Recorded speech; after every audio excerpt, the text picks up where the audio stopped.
Hello, it's me reporting in again from my Tesla Model 3. Um, Someone came up with, I'll talk about electric cars on this video. Spoke about public charging with your electric car. And something was mentioned, myself, I hadn't really thought about it before, but supposedly you're driving around and you use your electric cars, it should be a full time, because I'm not a great fan of the old electric cars or town cars, because it's not necessary. Obviously, I'm in a Tesla, so I'll never think of this as a town car. You buy an electric car to use for every occasion, because otherwise, what's the point? So anyway, that's my thing. Is you buy an electric car, and that's the only car you need. You don't need two cars, and if you do have two cars, to get two electric cars. Anyway, that's by the by. It was said that people feeling they are in danger from going to a public charger at night, could be the early hours of the morning, and of course you'd have to plug your car in and sit in it in the early hours of the morning. Perhaps a young lady, perhaps feeling vulnerable. And a lot of electric charging places are absolutely in the middle of nowhere, middle of a car park. But then they're always going to be quiet, because everywhere's quiet to the early hours of the morning. So it did have a bit of a point, really, what to do. But and that harks back to my thing, is because I've always go on and on about, boring everybody has said, that about electric cars is range is everything. Because you've got the range, you wouldn't be in that car park. You wouldn't charge at night.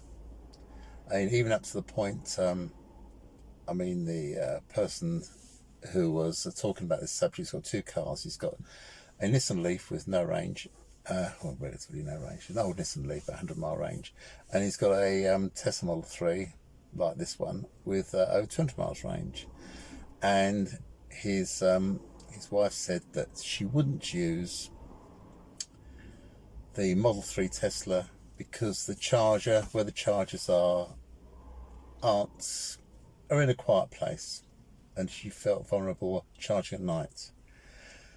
Yeah, it crossed my mind that if she's doing this, apparently a long journey, she'd be charging the Nissan Leaf twice on that same journey. And it also crossed my mind, well, she could charge the Tesla up when it's daylight, because the 200-mile range, I don't know how far she's going. Probably there's a little bit of editorial bias in what's being said, because obviously Tesla's the car to use no matter what, because, as I say, range is everything, and the Tesla's got twice as much range as the Leaf, so it's got to be the one for you to be used for security as well as everything else.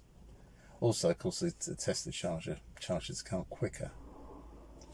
So I didn't quite get it. I think some of it was a little bit made up, but I can understand people saying, I've got to go and charge my car somewhere quiet, and I can't just leave it, and it will take longer to charge, and obviously splash some petrol in it, and the petrol stations, mind you, a lot of petrol stations are closed in the early hours of the morning, but the ones that are open, not always, but they do tend to be manned, so they probably are safer. But that harks back to my thing of when you need the range, then you'd never ever, don't. My thing is, avoid public charging. I don't care how wonderful it is. Tesla chargers are fantastic. Tesla superchargers are great on your journey. All the other chargers look like a joke, especially in the UK. But best of all, it's not public charging at all, which always harks back to my range. You need a lot of range. And it's coming. Solid state batteries, get double the range, hopefully. And in a couple of years' time, hopefully. And forget about the public charging. Avoid it at all costs. Avoid public charging. It's not lovely. It's not wonderful. It's not where you have to go to the toilet anyway, so you've got to stop. Well, stop where you want to stop. Don't hunt for a charger and stop. don't hunt for a charger and going to eat there because it's got a charger. You hear so many things. No, you go where you want to go. You don't go where you're dictated to go by a charger. So that's, I mean, I'm talking about anti-EVs here, but no, I'm absolutely, well, gosh, I've got 2 EVs. I'm absolutely pro-EV, but I don't want to give this false information of it's so wonderful to go somewhere where a charger is, because you're going to stop anyway when the charger is not necessarily on your route. So, range is everything. Once you've got the range, 500 miles, that's it. Sorted. Funny little country anyway. No need to charge en route. That's perfection. That's what the world needs. That's what the UK needs for sure. I mean, bigger countries, I suppose, they've got to have public charging because they're so big. But in the UK, it's such a tiny country. What's it about end to end? Oh, I wouldn't like to guess. 600 miles? I mean, mind you, who's going to drive from John O'Groats to Land's End? I mean, that's a stupid example. So, a small country, easy peasy, a bit of range. Who needs public charges? Who wants public charges? Can do without public charges. Stuff them. Yeah, stuff them. We'll just have a nice long range. Charge at home, nice and cheap, nice and clean, nice and healthy in these days. And open 24/7, and the cheap thing's a big deal. You can actually charge your car at home on a perfect time on Octopus Agile. You can actually charge your car for nothing, and that's pretty cheap. So well, that's it really. I don't think I've got much else to say. It's just I just love range. I mean, I've got a Tesla that's got lots of range. I don't travel around as much as I used to because I'm retired now, but when I used to do my job stock take and travel over the country, and this car, even though it's got decent range, would be a bit stretched. It would be a bit stretched. I certainly wouldn't have time to stop en route for a charge because I was working, and but it would be close. I probably could scrape through with this car, or the Kia Niro, or the Hyundai Kona. And one I've got a bit of a soft spot for is the new Soul, new Kia Soul. They've all got a range of 250 miles. Now, 250 miles is pretty reliable because South Koreans are really efficient to make really efficient electric cars. 250 miles is pretty good, but not enough to eliminate public charging. So let's see if we can double that, and let's see those fossil cars disappear. And everyone will say, yeah, but I would like an electric car, but they're too expensive. Well, lease yourself an electric car and get a shed load of that leasing money, especially if you do a few miles. And you get a shed load of that money back from no road tax and from no I've lost my drift now. From no road tax, and of course the fuel, which is really cheap. So that's the way to go. You can actually pay for your EV. You could pay for EV through ultra cheap electricity. Of course, the other way is if you've got a few quid, you could buy it or have it on PCP, hire purchase, and get the money back that way. And of course, the car you will own in the end hasn't depreciated, and the lack of depreciation on electric cars is amazing. They are worth loads second hand.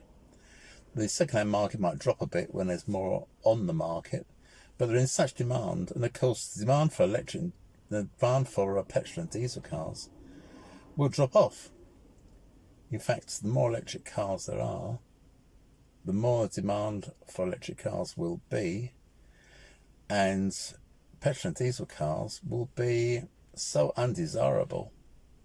Well, goodness knows where it'll end. I'm talking 5-10 years time, but petrol and diesel cars may well be virtually worthless on the scrap heap. Yeah, good job too. Dump the bloody things, and we'll all be electric. And people saying, what about buying new batteries? You don't need to buy new batteries.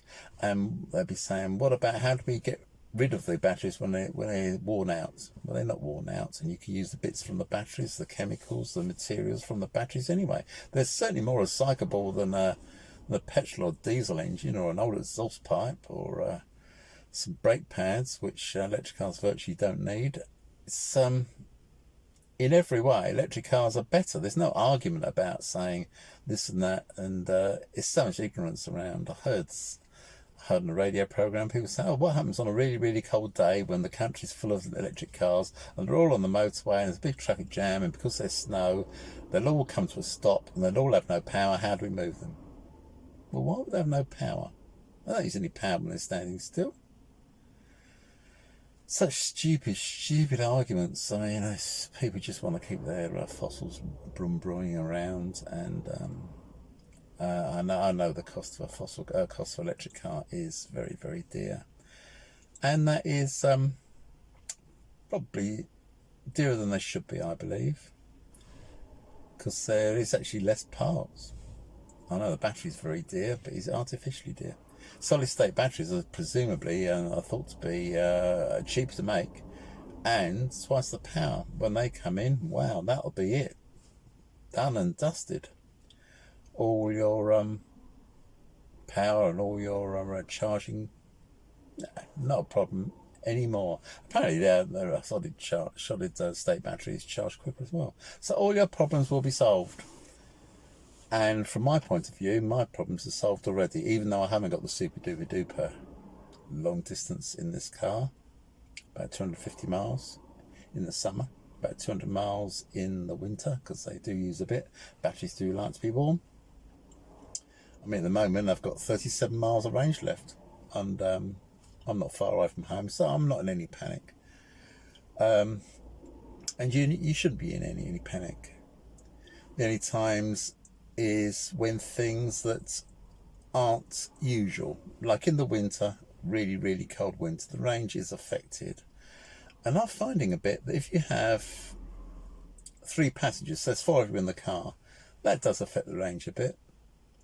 But whatever happens, however the range is cut by whatever, like cold weather or heavy passengers or towing a caravan, or it's always cheap.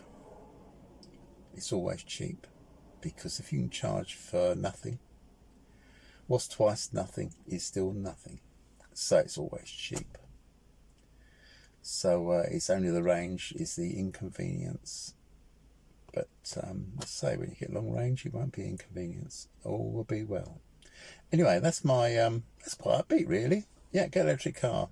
Get it on some finance deal and get your money back through not paying for any power. Yeah, that's my quite an upbeat chat for the day, and I'll leave you now, and it's still sunny. How nice into September. Have a good one. Bye-bye. I think that's a sensible way to proceed. You can't ban people going to the United States in that way, or indeed to any country.